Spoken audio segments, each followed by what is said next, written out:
Okay, so the quote from Charles Bukowski today, because we were just talking about drinking, I think it's appropriate. It said, "That's the problem with drinking," I thought, as I poured myself a drink. "If something bad happens, you drink in an attempt to forget. If something good happens, you drink in order to celebrate. And if nothing happens, you drink to make something happen."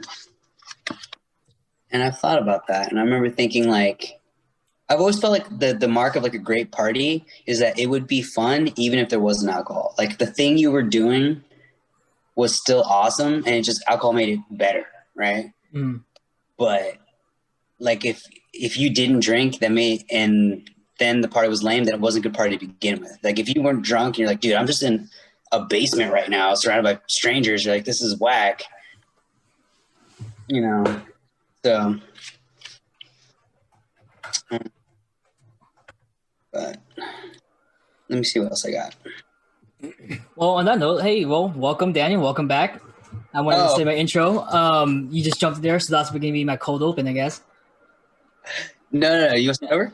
No, it's cool. Like I always do cold opens anyways, because like I don't know how to fucking start a fucking an episode or a podcast, man. It's just like super awkward, and I think that was a nice intro there. I know what you're talking about. I feel like for me, the best conversations for me when I meet someone, like back before COVID, right? Or like a girl, guy, whoever, like my goal was always to like get to that point where we found like our common ground, right? Where we stopped, hey, who are you? Nice to meet you. Like, it was like, okay, fuck all that, dude. What are you about? Like, and there's usually a moment where you're like, it could be a show, it could be a sports team, it could be whatever. And then we break the ground and they're like, shh, you start to see each other as like real people, right? Their guards drop. They're like, oh, dude, you like that show too? And you're like, yeah, dude, it's my favorite. I rewatched New Girl this weekend. Like, oh, dude, Schmidt's the best. You're like, dude, Schmidt is the best, right? And it's there, right? Sometimes I try to see how fast I could get there with a person, right? Get them out their guard and just like talk to me, like we're almost like we're already boys or we're cool. And I think that's one of my favorites. Or like even like moments where people drop their guard, right? Like I think so. Like when you're drinking at a party or something, you ever have those moments where you kind of like step outside the party, and like there's somebody there, like you be a boy or girl, whoever, like, and you're just like, you just have like an organic moment where you both step outside of all the chaos, and you're like, yo, what's really good? And yeah, I think so. Yeah, I know. Yeah, that's true. I guess, I don't know, for me, I don't really drop my guard all the time or as often as I guess you, but I am not shy to speak about things I'm passionate about, because I'm not gonna tell you like my deepest darkest secrets at a fucking party. I think that's not what I meant. Like a lot of times when we meet people, or like even like especially at work, what we say is kind of scripted, right? On Monday, everyone's gonna say, "How was your weekend?" On Friday, I was a fucking bartender for like 2 years. Trust me, I know all about scripts. Like I go through so many fucking scripts. Exactly, you know? But then the moment you go off script, you go off, you improvise, or cold open, whatever you called it, and it's just like, oh, dude, now we're talking. Now it's just like, right, and or like I feel like when I got to know you the best was never like we had some classes together, we never talked, dude. I think it's when I came to visit you, and like at the end of the night, when we go back and we're chilling, like when you were sucking my dick. Fuck you, What do you like? Like those, like we kind of recap everything that happened. Yeah, well, I don't even know how we became friends. I just know that. Did we talk about this last time? No, I don't think we talked about this last time. I know that we've never been able to really identify, because I don't honestly think we hung out that often. I remember you on like the first week of school, because you came into the gym with your boys all wearing like a bunch of neon colors, and I was like, I'm never gonna be friends with those guys. Really? You know what I mean? I was like, it was a different time.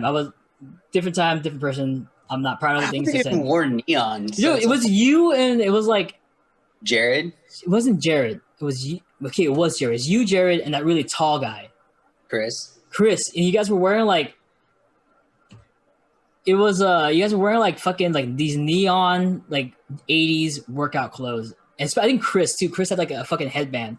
I was like, what the fuck? But That's this was like during my too cool for school walls yeah. up fucking phase, you know? Yeah. It sounds like you wanted a headband, bro.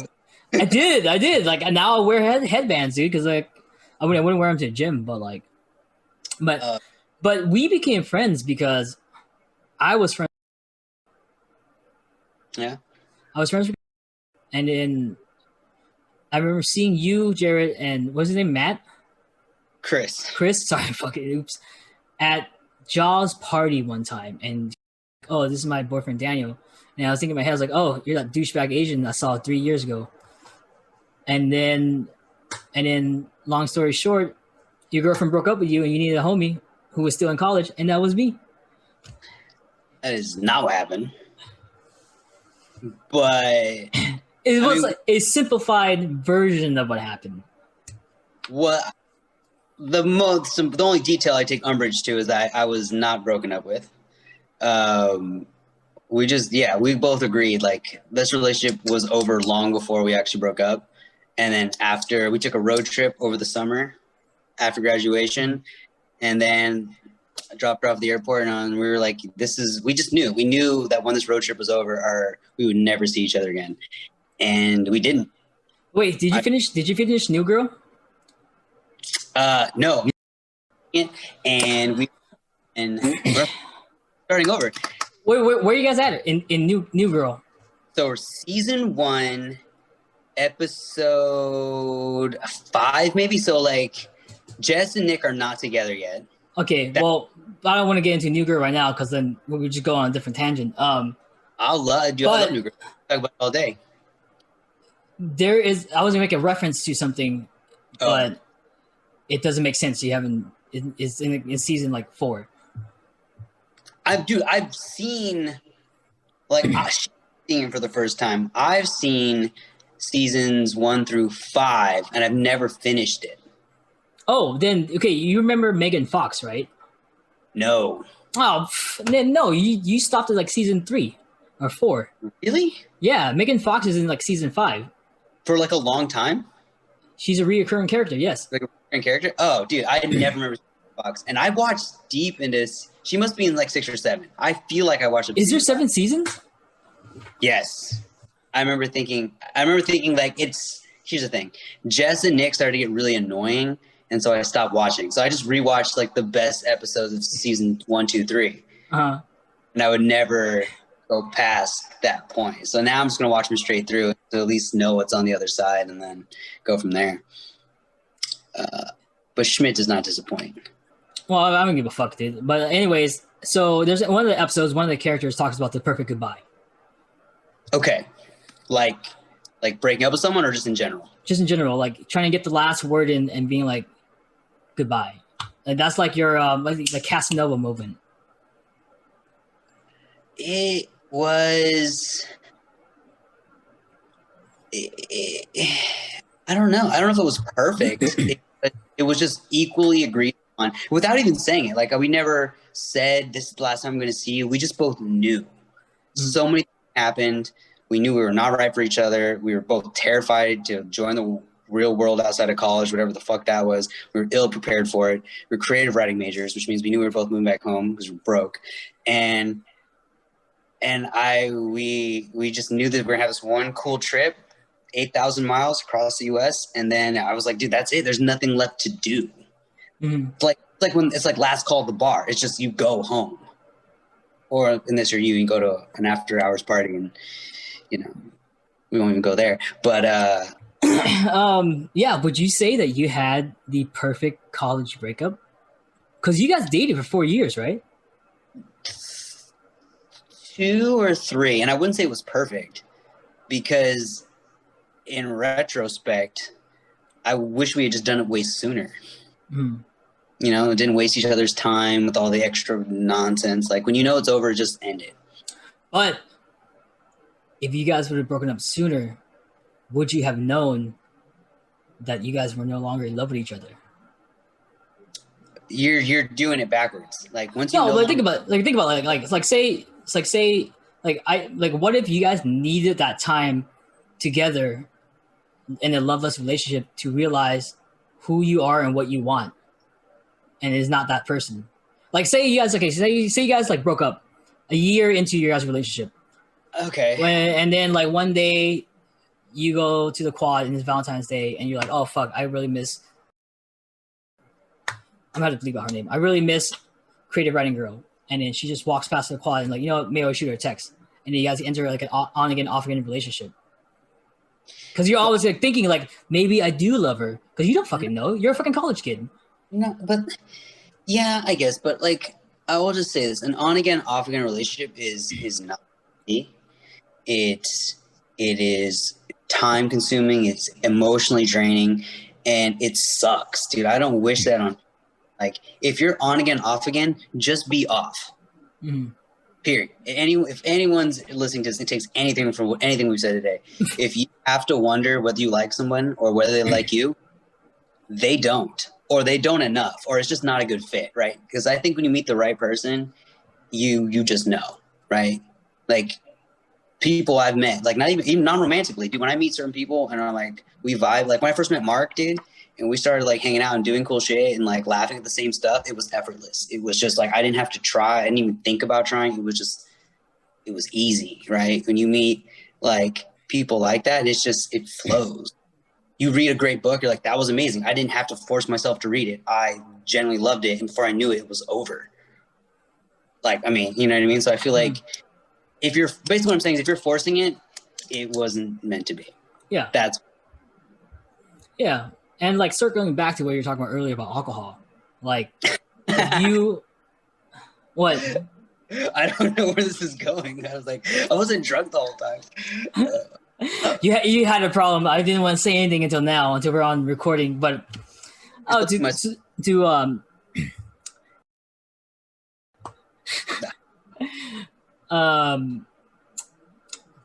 circle back to what we were talking about earlier about alcohol, right? Okay. We were talking about alcohol at a party.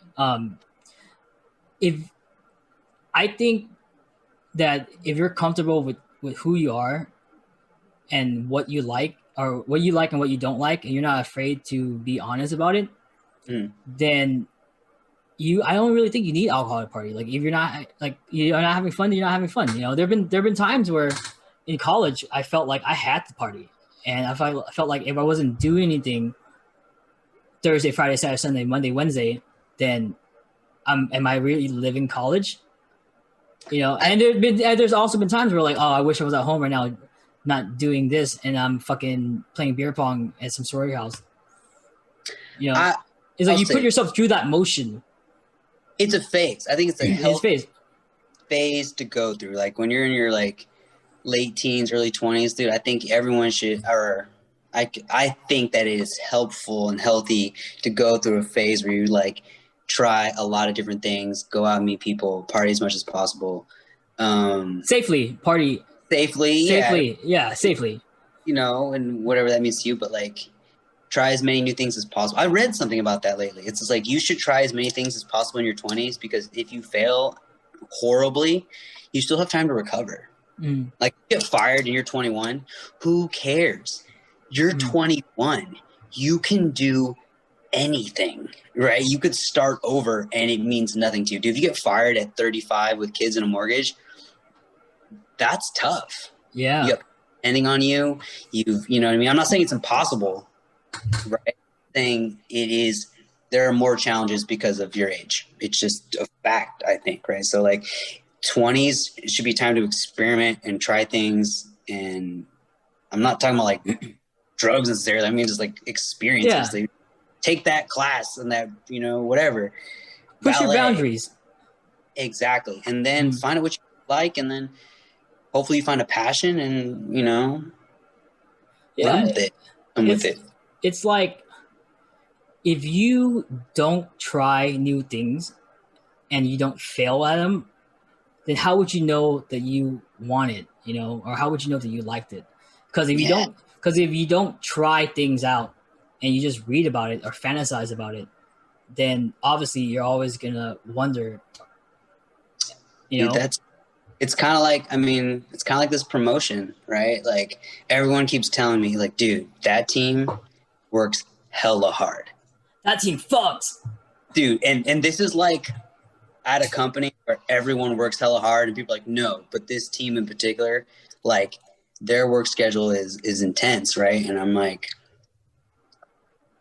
but it would be an insane opportunity to turn down. I mean, I haven't been, you know, like so I went for it, right? And just whatever happens, happens, and I'm gonna be happy. But like, I wonder what if you just got to try things, you know. And if I fall flat on my face, then now I know. But you don't want to not, you know. Think about this. I was thinking about this the other day. Imagine like, not like a creepy way, right? But like, you ever been to a party? Yeah. Or a bar or something else, and you saw like a girl and you thought she was cute, and you guys made eyes at each other, right? Have you ever had a situation where like you didn't talk to her? Yeah, 100% of the time. Yeah, yeah, okay. Like, yeah, right. So, like, imagine like a lifetime of those moments, right? Maybe 100 moments where she made eyes at you. She's like, "Hey, you're cute," and you went back, and then you just didn't walk up to her. You were nervous, you were scared. Your friends came, got you, whatever. It didn't happen. Imagine if you had just said hi to that person half the time. I'm not saying anything crazy. Just walk up and you said, "Hey, my name is." Started a conversation. Hey, yo, right? Girl, where you be at? You know what I mean? Yo, you got a man? He make you happy? Like, you know what I mean? Like, I'm not saying you would have scored 100%. Something would have happened 100% of the time. I'm definitely right, especially with you. But I'm saying that like more things would have happened. Like even like 10%, right? If there was 100 eye contacts and 10% turned into something more than that. That's 10 more people, 10 more stories, 10 more dates, multiple dates with you. You know what I mean? Like, so, you know, those unturned stones, I think those are the ones that like, you know, I think Drake has a line about that. Not to quote Drake, he goes, something about being addicted to the woman who got away or something like that, or the ones they never found out. Yeah, I don't know. I got to find the song. But yeah, that's the same thing I was saying earlier, how like if you don't try things out, you would never know. So you always live in this fantasy, this limbo of fantasies. I think some people are scared to find out. Cut out for it. Yeah, it could be that infinite tsunami of Tsunaki. I don't know, some Naruto reference. Actually, sorry, wrong podcast. I don't think you get it. Dude, I'm gonna be completely honest. I've never, except for Pokemon and a handful of Dragon Ball Z episodes, I've seen almost zero anime. And you're like Japanese. I have failure, man. It's true, but I think it's related. Well, one, I was never like no one showed me like anime. Like I don't know how did you get into it through your friends?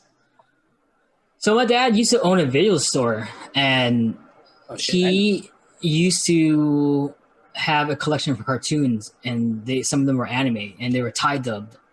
So that's how I got into anime. Okay. And like, you know, I lived a pretty poor childhood, so I had to entertain myself to read like different fantasies or different kind of mediums, like video games or comics. And then I played a lot of video games, and that's, I feel like the natural transition from like playing a lot of RPGs is into anime or that kind of art form. So that's how I got into it, is through video games and just like friends. We're just trying to find like community and solidarity to a bunch of nerds. Dude, anime, like I mean, here's the thing. I'm not gonna lie to you. I avoided anime kind of on purpose. Because you want to be a stereotype? I want to be a stereotype. And I was like, dude, like, looks at me and probably assumes I can't, so I can't fuck with it, you know, off top. And then I got to high school and I saw the kids who did read it, and I'm like, yo, those guys are not getting laid. So, like, you know what I mean? I was like, dude, I like other stuff. I like, you know, and I'm not. This is not the hill I'm going to die on. And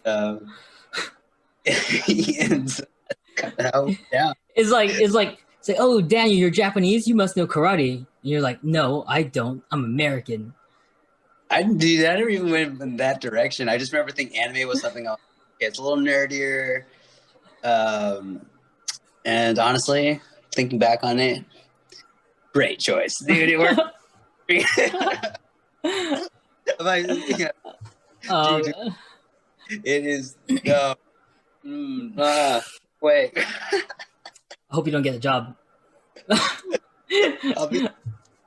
um, Yeah. yeah, I mean, like yeah, man, like going back, when we were talking about toxic masculinity earlier, Uh, I was super into like anime, video games, and all that stuff. But when I started playing sports and started hanging out with like the popular kids, I didn't talk about it. Like I had to like I used to whenever I threw parties in my house, I would hide my anime collection until yeah, because like it was just like I just started getting popular.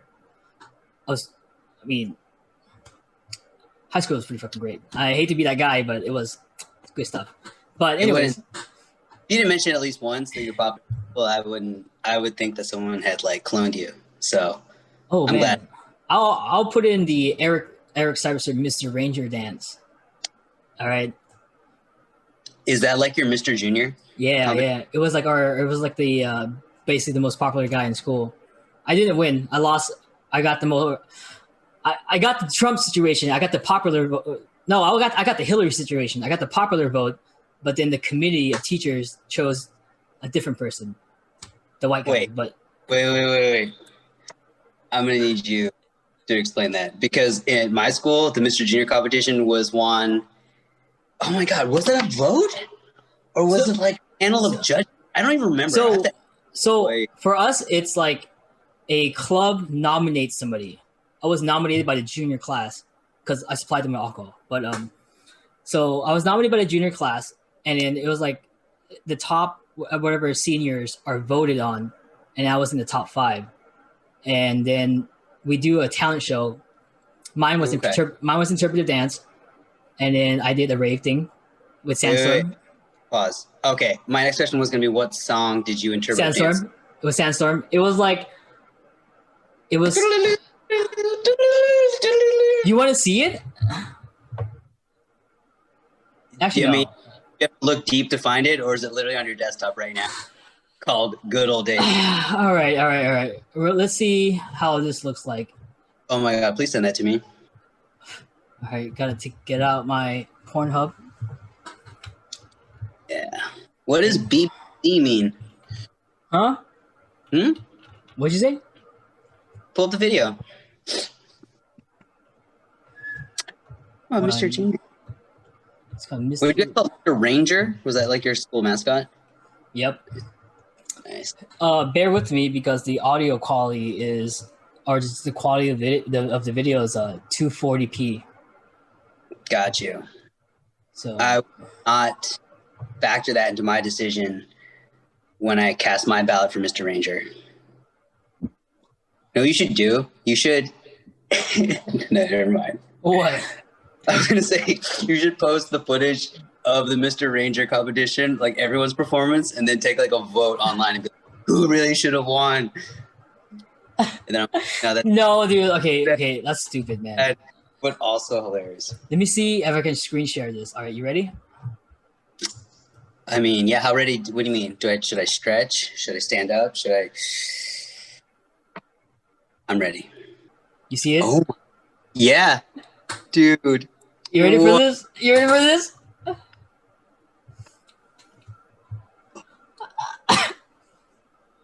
Oh my God, I forgot we graduated the same year. Are you wearing clothes? Oh my God. Oh, dude. What are you doing? Turn up the sound.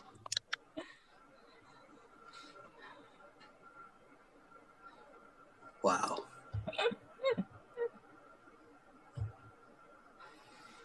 I mean,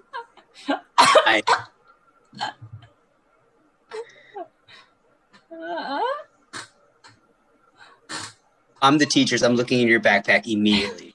Just saying, oh, well, yeah, that guy's definitely got MDMA in his backpack. Oh my God. Does it bring you back?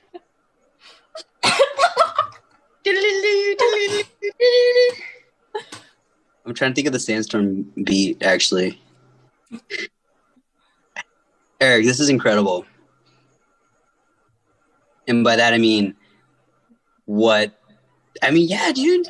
You have the balls to strap glow sticks to your hands and wrists and just, fucking. All right. Oh my god, dude. I can't hear the music. Is the audience like losing their minds right now? Yeah. Okay.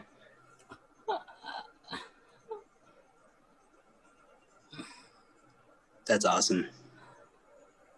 You're putting out a very positive energy right there.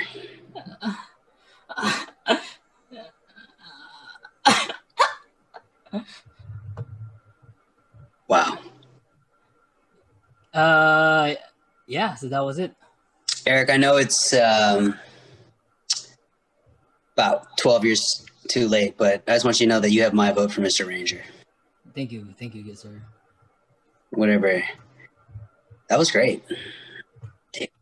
My friends did record some stupid videos in high school. I wonder if they still have. They probably don't have the footage. But backyard wrestling was like a big deal for like our sophomore year. I remember there was some interesting videos got made in that regard. Yeah, it was. Why did we start talking about that again? I have no idea. I remember. Oh, so they're called guilty pleasures. So you were talking about how you hid your anime when you had parties. Oh yeah. So, which was it just? But this had nothing to do with that, by the way, because this was just like there was like a fucking side story. But it was just like, so I didn't really talk about it too much until my senior year when I started taking things more seriously, because I think I was living in this bubble of I never thought I was gonna leave the Central Valley, and I just lived in this bubble where I kind of just went with the crowd, and then around senior year came along, you start finding out who you are and you become more comfortable with being open about your likes and dislikes. So then I started talking about like raves and anime and comics and stuff. And at that point, like nobody gave a shit. Everyone was graduating, going to different colleges, so it was like it was a perfect escape. Yeah, dude. The part is like when you let your guard, you finally let yourself be yourself, and you realize, oh, dude, there were people out there who liked the same thing I did, and they were also hiding it. And if we had just been open, I think that's the moment too when you really connect with someone. When you find out like that guilty pleasure, that thing that you think that no one else likes, they like it too. Like fast friends. I meet someone right now and I'm like talking and I find out they like Cobra Kai. I'm like, oh, dude, we're gonna get along. Like, at the very least, we have that show in common, right? Unless you're like a Klansman who likes Cobra Kai. Okay, yeah, that would be like an extreme example. But you know what I mean? Yeah, it's because it gives you when you find a common ground, it what somebody likes or what they're passionate about, it gives you not like a preview of who they really are or who they are. True, but I think especially if it's a very specific common ground. Like if I meet someone, they're like, Daniel, I like football, and they're like, I like football too. It's like, well, yeah, kind of like everybody watches, like, you know what I mean? But like if someone's like, yo, Daniel, I love, I don't know. I've only met a handful of people who watch Cobra Kai besides us. Well, I mean, you can say the same thing with sports. You'd be like, oh, I like football. Oh, I like football too. It's a cool sport. Or like, oh yeah, I love football. My team is the Niners, and they start listing off the things about the championships and shit like that. And anytime that happens with me, or somebody like talks about a sports team and just starts listing off their achievements, it kind of tells me, they put a lot of their identity in the sports team. It's probably where they're from, and probably one of the reasons why they hold this sport or that team so highly in their life is because they probably shared a special moment with somebody, or it was like their bonding moment with a family member or a friend, or it gave some sense of community for them. Sure. And I'll say this: the opposite is super awkward. Have you ever met someone who like pretends to be about something and then very quickly, like you realize that they're not about it? Hell yeah, dude! Like posers, dude. That's what I think. Is like never. I've been guilty of this, dude. Pretending I knew about something to sound cool, I get called out. I'm like, dude, there's no way to look like a bigger loser than to pretend you know about something when you don't. Well, Because it's easy to fall into that trap though, right? Because in college, you still you kind of know the outline of who you are and where you want to go in life or who you want to be, kind of tentatively. I don't know. Question yeah, like asterisk. You have an idea, right? If that, you have an idea, and it's easy to be embarrassed, because I think people are embarrassed because they don't want to admit to themselves that they themselves don't know if they like it or not because they haven't found that identity yet, and they've tried to fake it to make it because they want to fit into whatever is going on or whatever the situation is going on there, and yeah. and I think because you're still unsure of who you are, you don't want to have that humility of not knowing what this person is presenting to you at the time, or you don't want that. Yeah. You don't want to be like an extra tack onto. You don't want to be an extra thing weighing you down. Yeah, I mean, I think where you're still trying to figure things out, you'll try different things, but like never pretend. Like, I think it was a very specific scenario. I remember this girl at work, my old job. I shouldn't say girl; she was a woman, just a grown woman, right? She had all these giants like bobbleheads on her desk, and she had pictures of like Buster Posey and stuff, right? And I remember talking, "Oh, you like the Giants?" She's like, "Oh yeah, for sure, right?" And I was talking about the game, and like it was like becoming pretty obvious that like she hadn't watched it or that she didn't really know any of like the current players. And I was just like, all right, well, like I'll talk to you later, and it's just like, and she was trying to like say things that didn't really make sense, and I was just like we could be cool. Like you don't have to like the Giants too, like but you don't got to lie to kick it. You ever heard that expression? Yeah. You ain't got to lie to kick it. Like, that's the perfect way to say it. It's just like, just be yourself. You could have walked up to me and said, "Hey, Daniel, I fucking hate baseball." I would have been like, cool, it's not for everybody. You know what I mean? Like it didn't have to be that way. Like, so yeah. Oh, maybe like maybe her self-confidence is. I mean, I don't know anything about this person, but I am going to pass judgment. Fuck it, but I don't know this woman.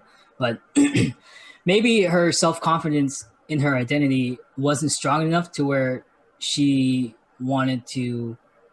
Where maybe her how are their phrases? Maybe her self-confidence in her identity wasn't strong enough to where she didn't want to admit that she didn't really know, because if you were to take this away from her, then she would have to really ask herself who she is. I mean, to an extent, right? To me, I think that like true confidence is people who are confident no matter what happens, right?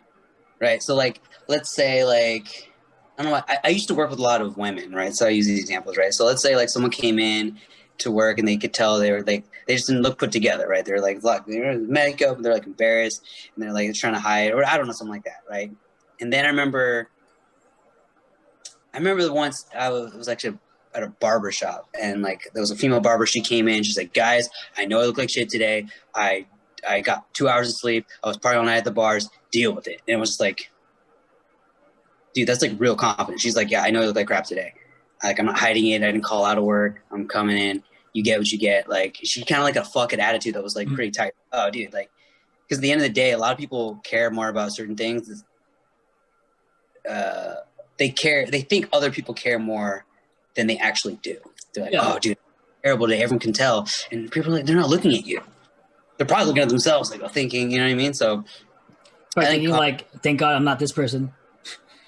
Or whatever, you know what I mean? It's just like, I don't know. I think that's true confidence. Is like you're just yourself in every situation, and you can admit when you're wrong because it doesn't define you. That would have been way more badass. I was like, "Oh, that's a cool Buster Posey bobblehead." She's like, "How my husband got it for me. I don't even like baseball." But I'm like, "Oh, what do you like?" Now we get a real conversation. But she had to feel like she had to like be someone else, and like, Yeah, you can't build a bridge of friendship with straws. So, phase. It was like a quote by Gandhi that was like, "You can't close fist," which I thought where you were going, but fuck Gandhi, dude. Yours is way better. Oh yeah, fuck him, dude. Didn't Gandhi touch kids? Jesus, bro. I don't know. Why does it always come back to that with you? Dude, no, I think Gandhi was like a molester. What? Did some good stuff, but also did some really bad stuff. Well, I mean, I would if you had asked me like my top 5 personal heroes, I wouldn't have named Gandhi. Is it Dylon? Hell yeah. Because he spit hot fire? Hot fire. Dude, that's such a good I miss Chappelle. I mean, that sucks. That definitely changes how I feel about him by a lot. But I guess it just speaks to how dynamic people can be. They can do some of the most amazing things in the world, and they can also be horrible monsters, and sometimes they can be both. Mm-hmm. It sounds like he was both. Jesus, Gandhi, why, bro? Like, I don't know. That's Okay, so here's a question. Can you separate the art from the artist? I know what you're trying to say, but it kind of sounds like you're equating pedophilia to art. What I'm saying, because I was watching JK News and they were talking about this, how like, can you separate a person's achievements to their faults from their faults, or can you separate a something that happened or an achievement from a person who did it or created it? You know, like Woody Allen. Woody Allen molested his daughter and married his fucking adopted daughter. Creep. Fucking creep. But people love his movies, right? Dude, I've watched 2 of his movies. They were horrible. I forget what movie it was. It was called it was basically Streetcar Named Desire, but in San Francisco. Dude, first of all, not only was it boring as hell, it was depressing. It was like genuine. I remember I was on a date with someone and I was like, oh, they're low power. And it was a real bummer. Yeah, I was remember like, dude, I feel like I need to watch a Disney movie just to get so I don't think he's ever made a good movie that I've seen. But here's what I think you're asking. Here's to your point. This usually comes up when people talk about, that's fine. Martin Luther King Jr. Day is next Monday, right? Clearly a great man for all the reasons I don't think we've made to say. But there are people who brought up the fact that he was a bit of a womanizer. Right? He would cheat on his wife with multiple women, which just makes me like him more. No, I'm just kidding.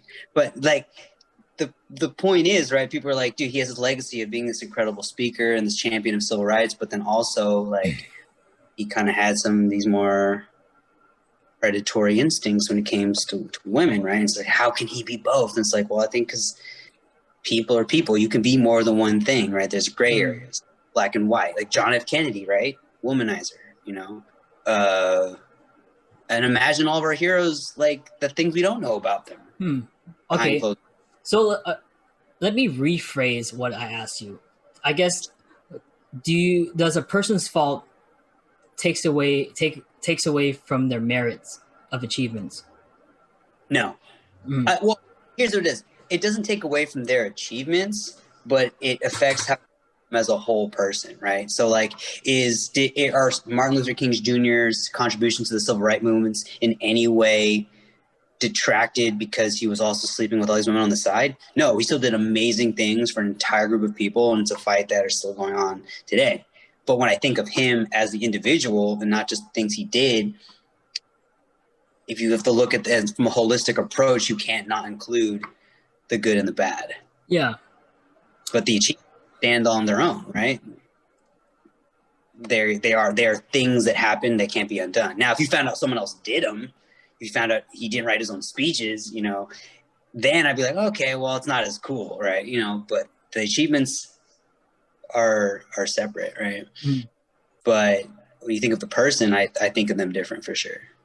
Ooh, Another interesting question. Hmm. Have you ever had an image of a quote unquote hero shattered by finding out that they did not truthfully achieve what they are said to achieve? Well, that's specific. I thought you were just going to say, have I ever had an image of a hero shattered? Nah, that's too general. I don't need to hear about your life. But have I ever had a... I can't answer the second question. I can't answer the first. I don't think I've ever had, image... Say you were an Ashley Simpson fan, and then she was lip syncing at Saturday Night Live, and then your heart broke, and then you no longer watched TGI Friday. That is your go-to reference for fall? I don't know. That was the only thing I could think of in my head at the moment. Dude, I don't think I don't really idolize too many people. Do you know what I mean? There's not too many people where I'm like, oh, dude, this is like a person I want to be like, and they're amazing. I don't have you know what I mean? There's not too many people like that for me. So that I don't really have that many heroes to begin with, and not too many of them have ever fallen from grace. And to have fallen from grace for lying about their achievements is even a third filter that at the end I have to know. So you're saying that Daniel San walks in nobody's shadow? It's not even that. I recognize people have done amazing things, but I'm on my own journey, you know? Thou shalt cast no shadow upon my path of life. I'm just saying, it doesn't do me any good. Moveth out thine way as a swing mine dick. I don't really there's asking if we're oh, dude, there's a celebrity I'd really love to meet. I don't really have, there's people if I saw them, I think it'd be cool to get a picture, but I don't care. Yeah, I guess for me, I don't really have anybody like that either, because I realize that people are just people, but I do hold some people in higher standard, like Jackie Chan. Okay, sure. I don't want to be Jackie Chan, but I love Jackie Chan. But hearing about how he treated his gay daughter, that was pretty shitty. Oh, I didn't even know about that. Dude, is this? Let me ruin Daniel's heroes. Have I shattered all your heroes that you brought up today? No, you haven't, because I wouldn't have considered. There's just people I had a high esteem for, mostly because of give me somebody. Maybe I know some dirt on him. Give me a name. The Rock. He backstabbed Stone Cold Steve Austin during a tag team match. Great. People, baby. He rock bottomed him. I remember watching it on SmackDown. You were serious? Oh. No, fucking dude. I was a fucking wrestling fan, dude. I was a huge wrestling fan. Okay. Oiled up men, abs. I mean, chicks. Yeah. Blonde, Trish Stratus. Yeah. I think that's her name. When there was the deep, that's when you went and take your bathroom break. You're like, oh, dude, it's just girls. Gross. Dudley Boys. Oh, actually, dude, I met that wrestler Kat, who was the blonde girl who was with the Dudley Boys, who later on who went on the George Lopez show. She was on Dancing with the Stars. Yeah, I saw her at Comic-Con. Oh, that's sick. Was it everything you thought it would be? Yeah, she was actually really pretty. I'm not gonna deny that. I also met Rob Van Dam. You mean Jean-Claude Van Damme? Rob Van Dam. We're talking about wrestling, dude. Different guy. Okay. Got you. Yeah. No. Yeah. So, I mean, I guess if you don't have any kind of personal experience with getting an image of a person shattered, would you hypothesize that meeting your heroes or just having that rug pulled from underneath you, do you think that would change you as a person, or do you think that would challenge your identity if you were to build that on somebody else's identity? No. Oh, I mean, I think say you idolize your dad because he's the best dad, and then you found out that he cheated on your mom, and you have a brother out there somewhere. See, that would be different because, we were kind of talking about celebrities or icons or super famous, right? And I'm like, dude, I found out Einstein was like a Nazi, I'm like, oh, that sucks. But like, I'm gonna still go to work tomorrow, and it won't affect me at all for the most part. And then, you know, but like if it was someone close to me, it would affect me because they're in my circle of trust, and they would have violated that trust in the situation you described, at least. So, and so yeah, it would affect me for sure.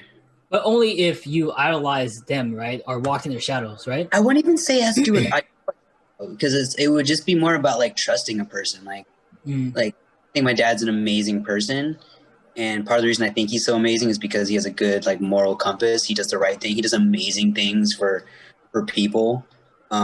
He's legitimately the nicest person I know. And if I found out he was like doing something shitty, that would change my view of him. And then I start to question other things, right? But like you tell me Gandhi touched kids, that sucks. Like I'm not stoked. I can't do anything about it. You know what I mean? Like if I could, if I saw him doing it, I'd punch him in the face. But like, you know what I mean? Like it's just more. It's literally more personal for the reasons you would imagine, because it's like someone close to you. So, yeah. I mean, I guess a more common thing would be like finding out you're adopted. You know. Okay, but like I don't think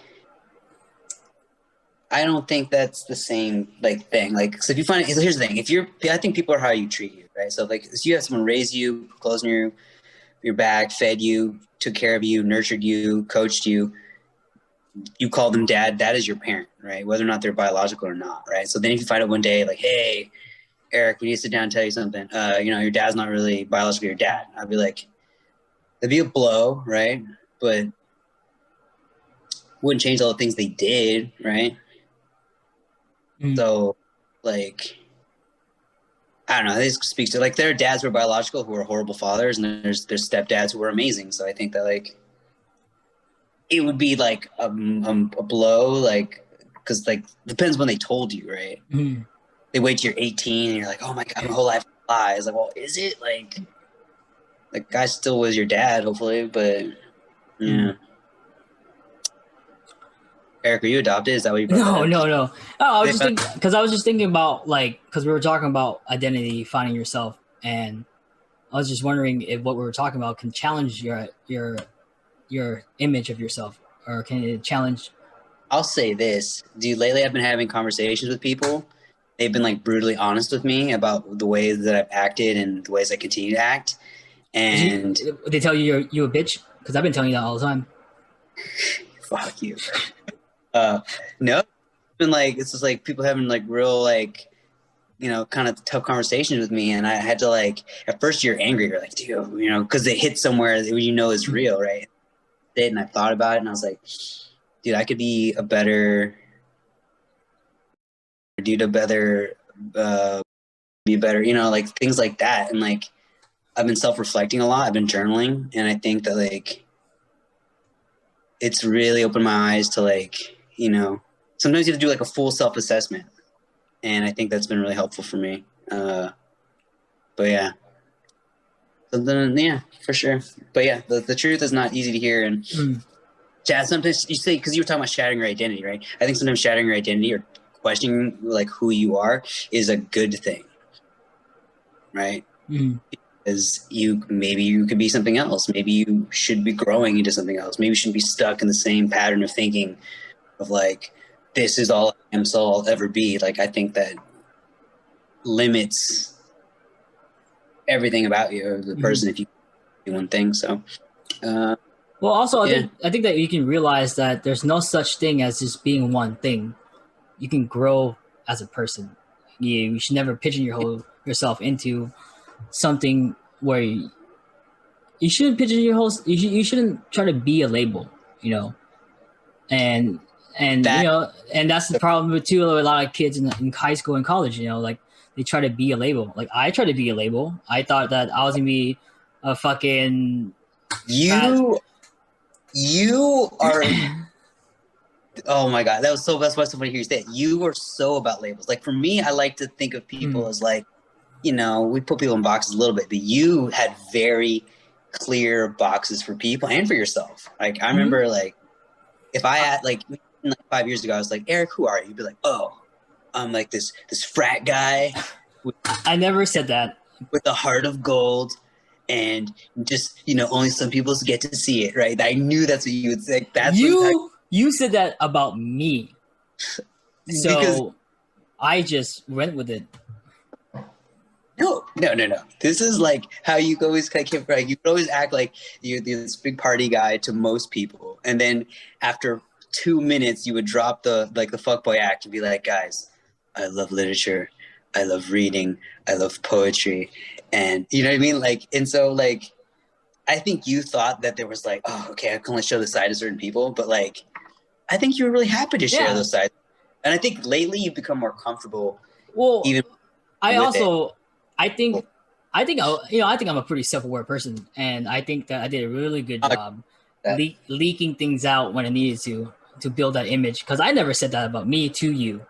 You didn't say it explicitly. I didn't, but so good, right? Eric Cypher, really good. No, it was so transparent, dude. That was the part about it. Like, I think you thought that you were like tricking viewers and be like, oh, everyone just thinks I'm this party guy. I'm this misunderstood party boy, but it's like, secretly I'm an intellectual. And I'm like, Eric, it's all about the subtext, bro. I never said that. You assumed it about me. I didn't assume anything. This is literally things you would like tell me with the way you would. No, I didn't, bro. I'm not saying it's a bad thing. I'm just saying that, like, if I had asked you to define yourself and you were being super self-aware, I think you would have put yourself into these two boxes. And I think there's more to you than that. Yeah. Of course. It's just like... Or intellectual. Like, I think there's a whole, you're more dynamic. But I think that, like... Aerodynamic. You used to talk about people in categories. You were like, this is the rich guy, or I compartmentalize my life because I feel like I wasn't ready to combine my life yet because I had a lot of friends and I had so many different groups of people where I split my personalities, or I split my my passions between different groups, and I wasn't ready to combine all of those into one person yet. And it was just easier that way, especially in college. Well, I think in general, it's like you have certain friends that you only know from one thing, and then when they hang out with like if you have like your soccer friends hang out with your your drama friends, if you have both, right? And then they don't with each other. Maybe they do, they don't, like whatever the case may be. That's always like a moment, but I think that like I don't know. In general, I think whenever I've overthought like, oh, my friends get along, they don't know each other. Usually they get along amazing. Like I was just me overthinking. Oh, they'll have nothing in common, and all of them do this. But like, what did they talk shit about me behind my back? Not even. I was never worried about that. But like, you're worried. Like, are they gonna get along? Like, the only thing they know is me, and you're like, oh yeah, dude, they're just two cool ass people who get along with everybody. Why would this be an issue? So. Yeah. But yeah, that's a moment for sure. But it's like growing pains. You have to go through that just so you can figure out who you are, what you want, and in order to know what you want without going through the process, you can at least through process of elimination about knowing what you don't want, find what you need. That's so funny you say that. I feel about that. I think this weekend I was talking about how like, let's say bad experiences, but we'll say like bad experiences, negative outcomes, falling short, failure, right? Those allow you to, if you're paying attention to, like recalibrate your filter, your metric for what you really want. I think you have to, like, people who like marry their high school sweetheart, like I don't want to hate on them because I know I have some friends who've done it and they're very happy, right? But I'm always like, you're from Tracy, of course. Well, I'm saying like, I'm sure people from Visalia married their high school. Hell of people married. Okay, so don't act like this is like a Tracy thing, It's because they got pregnant. Whoa, yeah. Oh, damn. All right. No, I was just kidding. I mean, those people are great. They're not. They're nice people. Right, right. Okay, maybe that's my point was gonna be that like, let's say you marry someone you met like okay, Boy Meets World. Remember the show Boy Meets World? Topanga, yes. He met Topanga when he was in like first grade.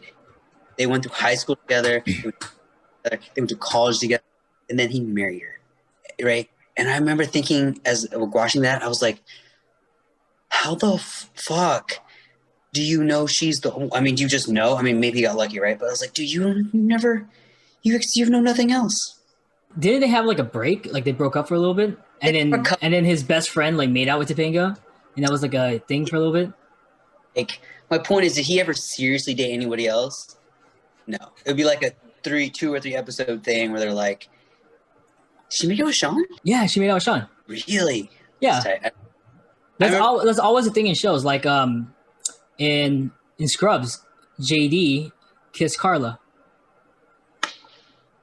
Fuck, dude, I've seen most of Scrubs. When does he kiss her? Dude, no, it happened. I'm saying when. It was before they got married because Carla and Sure. Turk, they got in a fight or something, and Turk was also in the fight with JD.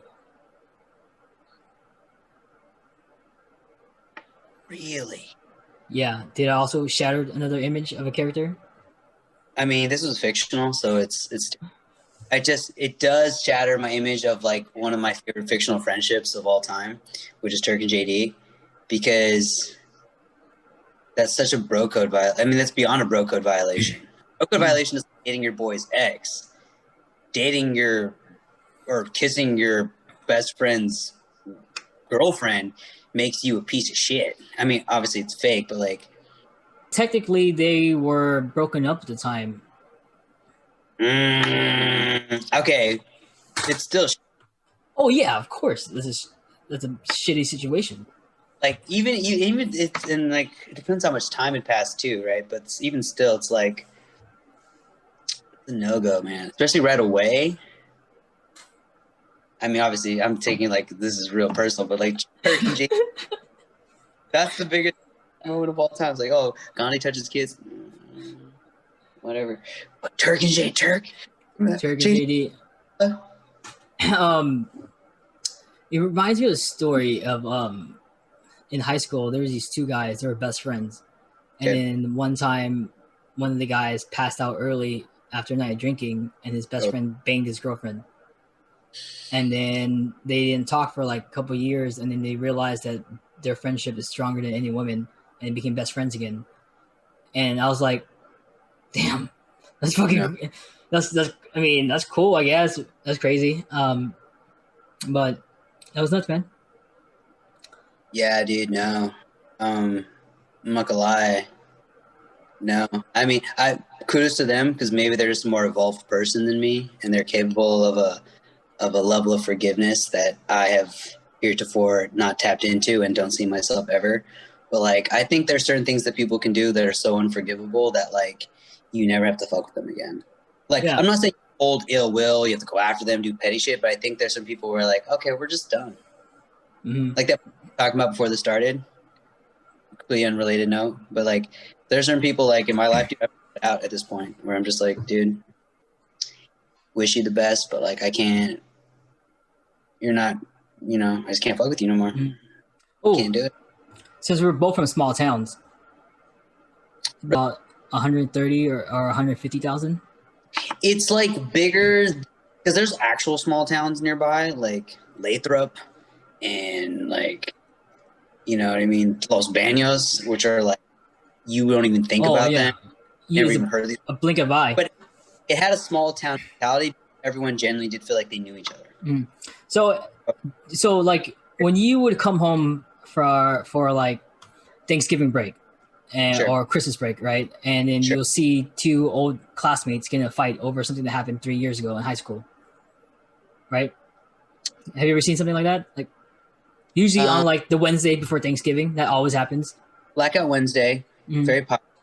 I'm not gonna lie to you. When we went back for like Christmas and specifically Thanksgiving break too, what you're talking about, it was really friendly. Like people were like, yeah, dude, like no one was, at least where I was at, no one was like fighting. People were like, dude, what are you up to? Oh, here's what I'm up to. Here's what I'm doing. Here's a person I'm dating. Like, I can't remember like a single fight popping off because I don't know, maybe that, I don't know, that seems like a weird energy to bring to that event too, to be like, here's the thing too. I feel like after college starts, high school, like it doesn't matter. Do you know what I mean? Like it was just like, it's just like it's you started this new life with new friends in a new place. It's almost like it's just a clean slate. So Well, the rush from high school to college means like you didn't go far enough, emotionally, mentally, possibly physically, because like why do you still care? well, what about the people who didn't leave?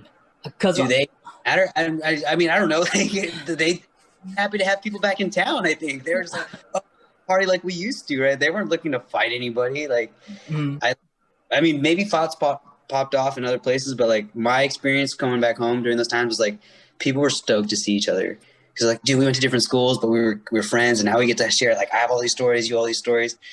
We're kicking it like we used to, but now we're older. You know, our parents are not tripping on us drinking as hard because like it's legal. we're not in high school. Well, you Yeah. know, you're 19, 20. It's like, it's just like, and now it's like, hey, call me if you need a ride. Don't be an idiot. It's not, where are you? You know what I mean? Like, Are you wearing a mask? oh, God. That wasn't even it.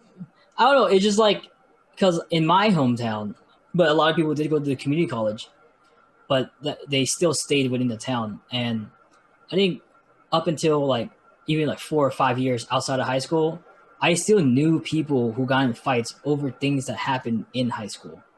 And I think that like my buddy, um, I'll call him, I don't know, soccer player. He got into multiple fights throughout a span of like 3 or 4 years with the same guy because he dated that other guy's ex-girlfriend when they broke up. But they didn't really know each other. They just like he knew each other in passing. But that's happened like multiple times, different years. And the reason why I kind of brought this up is because like like I was thinking like what if their sense of identity is to the past and they don't see themselves as much more than that, which is why they still get in fights over high school. Yeah, dude. The term used to be called, you know what a high school Harry is? I'm assuming it's what we That just was the talked term. about. It was like a guy who like pretty much, right? So like I think they're, I don't know if their identity, yeah, I guess to a certain extent, like they just never grew up. And the thing too is they heard that expression where like, I'm gonna sound like a douche, but fuck it. Like they ever say like if you're the smartest person in the room, you're in the wrong room. No, I'm not. Yeah, the expression is if you're the smartest person in the room, you're in the wrong room. And the idea is that like if you're not around people that you can learn from and are going to help you grow and mentor you because they know things you don't, then like you are going to stay stagnant. Right? So like you are the sum of the 5 people you hang around, right? And the 5 people I hang around. It's like you brought up in the beginning. If you feel like you have to drink at a party, should you even be there? I mean, I don't think it's a perfect example. I think I'm saying like drinking could be anything. Like drinking just mean like basically, if you feel like you have to force yourself to be there, is it really where you should be? That's what I'm saying.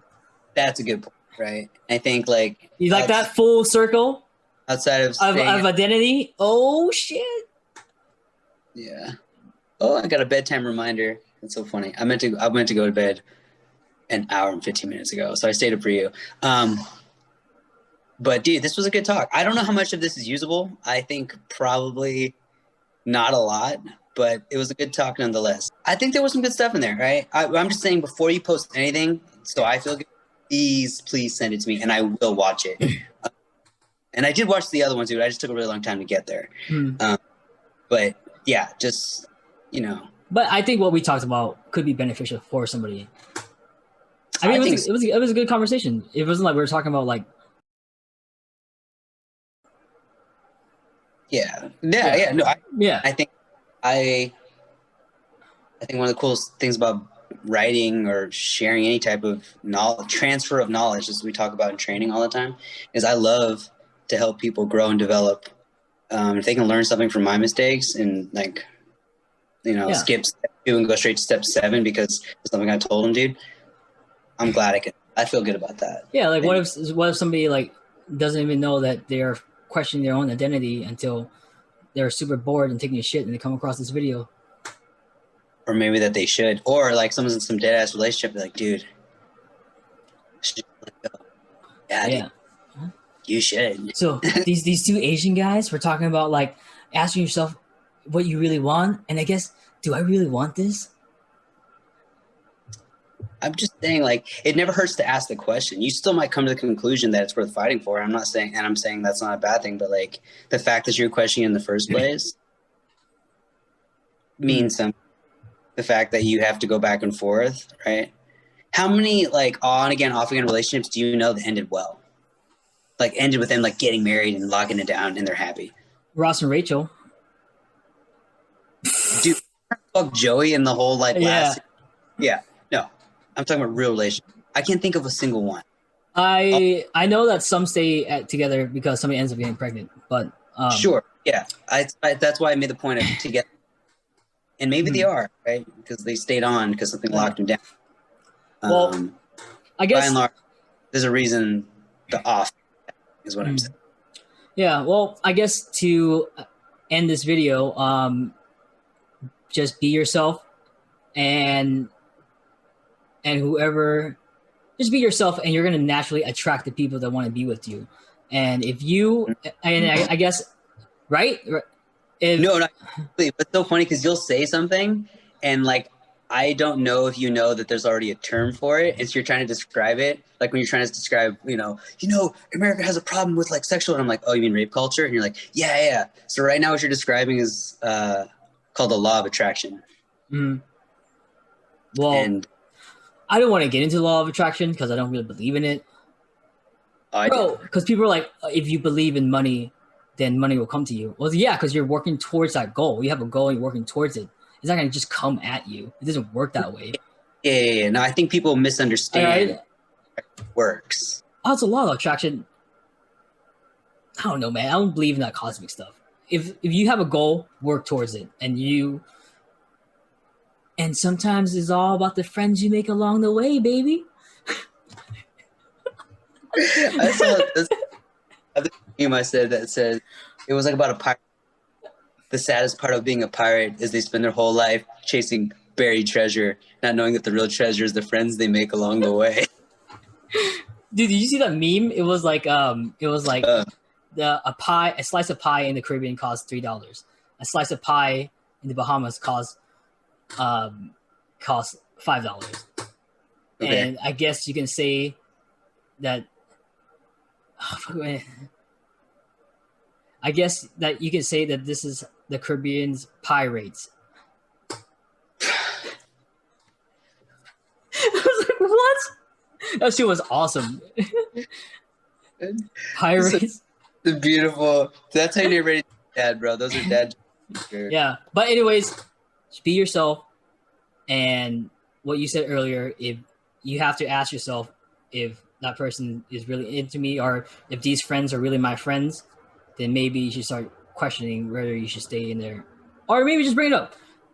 Closed mouths don't get fed. You have to speak your feelings because you can't always assume people will know how you're feeling. And you can't always assume that people are going to do what you want them to do. So open your mouth to talk about your feelings. Talk about your feelings. Let your guards down. I like that. I like it. Closed mouths don't get fed, bro. Like if you're mad at me, how am I supposed to know if you don't tell me? It's true. Yeah. I mean, I don't disagree with that. I don't know if that's... It's like you can't find a solution if you don't want to face the problem. That's also true. Yeah. I think. Yeah, I can't disagree with that. Yeah. I think you just said. I think just be yourself. Just gonna be yourself, man. Trust me. As a guy who went through many phases, I'm so much happier being myself. But also, I've had a lot of fucking failures. You know what you should do? And this is the last thing I'll say is post you should get like a picture of you during all of your different phases. Frat Eric, rave Eric,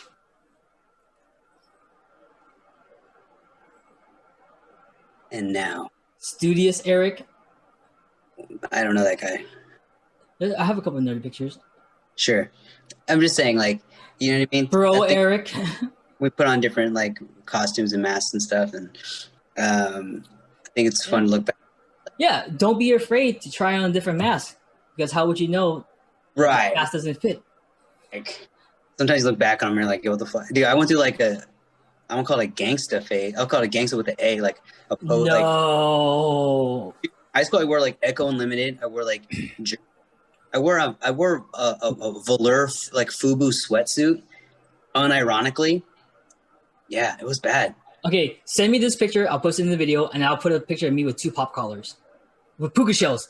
And 2 pop collars. Bro, it was bad.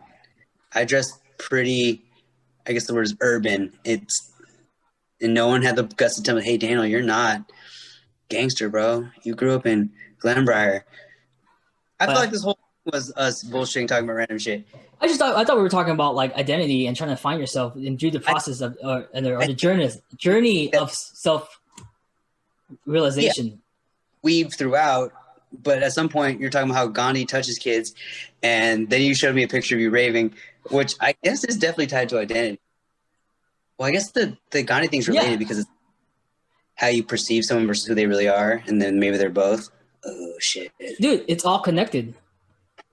Synergy. It's all connected. All right. Well, before you post it, send it to me, dude. I gotta get to bed, but I will see you.